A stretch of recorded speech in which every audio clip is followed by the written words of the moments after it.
Bonsoir à tous et bienvenue dans ce point de l'actualité. La caserne de gendarmerie d'Agba a reçu la visite du ministre d'État, ministre de la Défense, Téné Birahima Ouattara, veut s'enquérir des conditions de vie et de travail des gendarmes.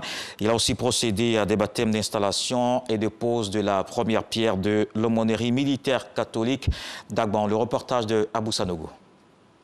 Ministre d'État, ministre de la Défense, Téné Birahima Ouattara, à la caserne de gendarmerie d'Agba. Une visite qui s'inscrit dans le cadre d'une série de visites entreprises depuis le mois de juin dernier pour encourager et pour évaluer l'environnement de vie et de travail de ces hommes. Téné Birahima Ouattara a à cet effet procédé au baptême de l'amphithéâtre de la musique et du nom du maréchal des logis Moussa Diarra-Souba, premier tambour-major de la gendarmerie nationale de 1963 à 1993, décédé le 20 juillet 2020. Puis le complexe sportif général de corps d'armée, en deuxième section, Gervais Kwasi-Kwaku, ancien commandant supérieur de la gendarmerie nationale, de 2011 à 2017. Ce complexe est bâti sur une superficie de 4275 mètres carrés. Il comprend une salle de musculation, des terrains combinés de basket et de volleyball et une piscine. Puis, le cap est mis sur le bloc opératoire principal de santé d'Agba.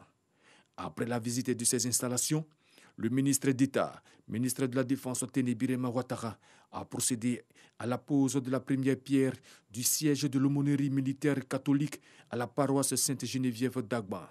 Une visite des installations qui a permis au commandant supérieur de la gendarmerie nationale, le général de corps d'armée Alexandre Apalo Touré, d'exprimer sa gratitude au président de la République Alassane Ouattara pour ses efforts en faveur des forces armées et de la gendarmerie nationale. Dans tout ce qui est fait, la gendarmerie a une bonne place et nous en sommes très heureux. Je voudrais, au nom de tous mes collaborateurs de la gendarmerie nationale, vous dire l'engagement de la gendarmerie nationale a toujours servi avec honneur et fidélité la République et la population. Le ministre d'État, ministre de la Défense, Téné Birahima Ouattara, a invité la gendarmerie nationale à demeurer professionnelle. Le président de la République, M. Alassane Ouattara, a dégagé des moyens importants afin de vous doter de matériel et équipements vous permettant d'être protégés lors de vos missions, mais aussi de neutraliser ces agresseurs sans foi ni loi. Je compte sur vous. Continuez d'avoir un comportement républicain, professionnel et fraternel vis-à-vis de nos populations qui ont besoin de votre protection et de votre assurance.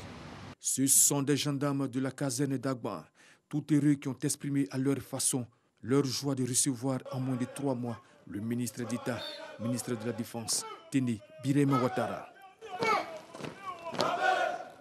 On reste avec les armées. Retour sur ces événements dans l'ouest du pays. Dans la nuit du 12 au 13 octobre dernier, 2 individus armés à moto ont attaqué le poste de contrôle mixte de Thiémesson, une localité située dans la sous-préfecture de Guéyébli, dans le département de Douekoué.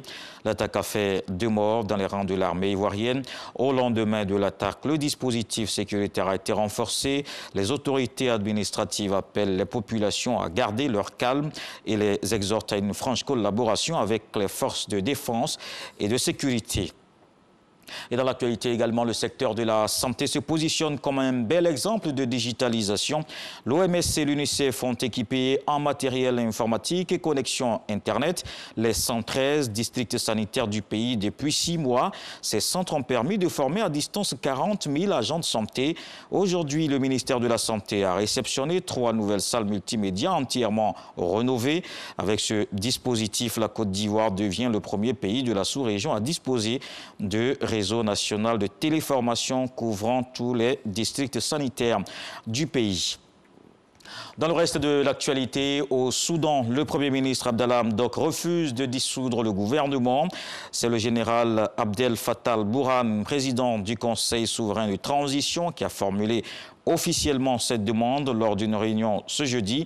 Ce développement intervient alors que la tension a atteint son comble entre les militaires et les civils qui se partagent le pouvoir de transition. Dans le même temps, des appels à manifester ont été lancés ce samedi 16 octobre.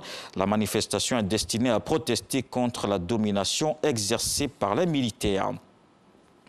Un député britannique, David Amers, 69 ans, est mort ce vendredi.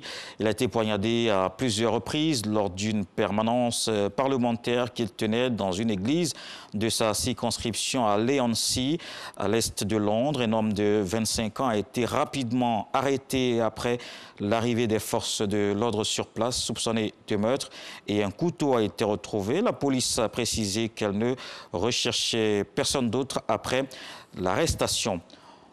Dans le sud de l'Afghanistan, pour terminer, au moins 41 personnes tuées et une cinquantaine blessées dans un attentat suicide ce vendredi. Les explosions ont touché une mosquée chiite de Kandahar, la deuxième plus grande ville du pays au moment de la grande prière hebdomadaire.